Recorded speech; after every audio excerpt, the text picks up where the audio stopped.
Hey traders, Arjun here. Nifty is up 150 points. Green everywhere on the index. Rahul goes long on a mid-cap stock, feeling confident. The market is up, right? Wrong. He gets stopped out within an hour. What happened? Only Reliance and HDFC Bank were up. 350 stocks were actually falling. The rally was fake. And Rahul fell for it because he never checked market breadth. Rahul learns market breadth. Market breadth measures how many stocks are participating in a move. If Nifty is up, is it because most stocks are going up? Or because a handful of heavyweight stocks are dragging the index higher while everything else is falling? Breadth answers this question. The two most common measures are the advanced decline ratio and the percentage of stocks above their 50-day EMA. Breadth tells you if the market move is real or an illusion. The advanced decline ratio. On any given day, some stocks go up called advances and some go down called declines. If 800 stocks are advancing and 200 are declining, the ratio is 4-to-1. That is a healthy, broad-based rally. Most stocks are participating. The move is real. But if 400 are advancing and 600 are declining while Nifty is still green, that is a narrow rally. A few big stocks pulling the index up while the majority is sinking. This rally is weak and likely to reverse. Here is the trick most beginners do not know. Nifty is a weighted index. The top 5 stocks, Reliance, HDFC Bank, Infosys, HDFC Bank, and TCS, make up roughly 35% of the entire index.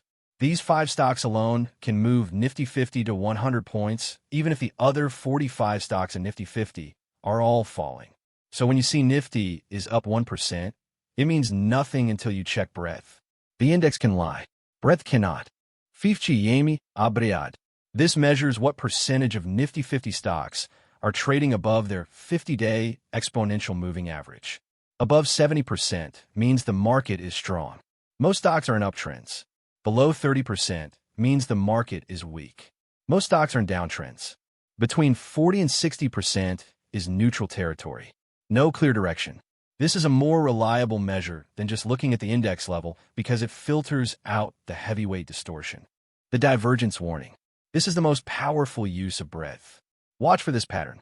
Nifty is making new highs, breaking above previous resistance. Looks bullish on the surface, but breadth is declining. Fewer and fewer stocks are participating in each new high. This is a breadth divergence. It means the rally is getting narrower and narrower. Fewer soldiers are fighting the battle. The generals are leading, but the army is retreating.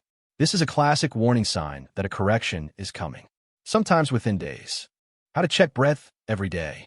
First, the NSE website publishes advanced decline data for every trading day.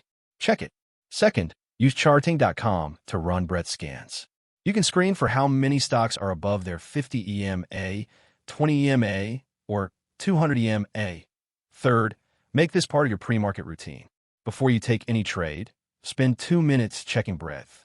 It takes 2 minutes and can save you from trading against the real market direction. Rahul's market breadth rules. Rule 1.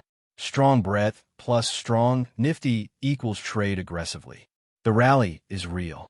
Full-size positions. Rule 2. Weak breadth plus strong Nifty equals be cautious. The rally is narrow. Reduce size or skip trades. Rule 3. Breadth divergence from Nifty equals prepare for reversal. Tighten stops, book profits, do not add new longs. Rule 4. Always check breadth before trusting the index. The index can lie. Breadth tells the truth. The index shows you the surface. Breadth shows you the truth underneath. Most traders never look below the surface. Now Rahul does. If you understand it, it is simple. I'm Arjun. Follow for more stories from Rahul's journey.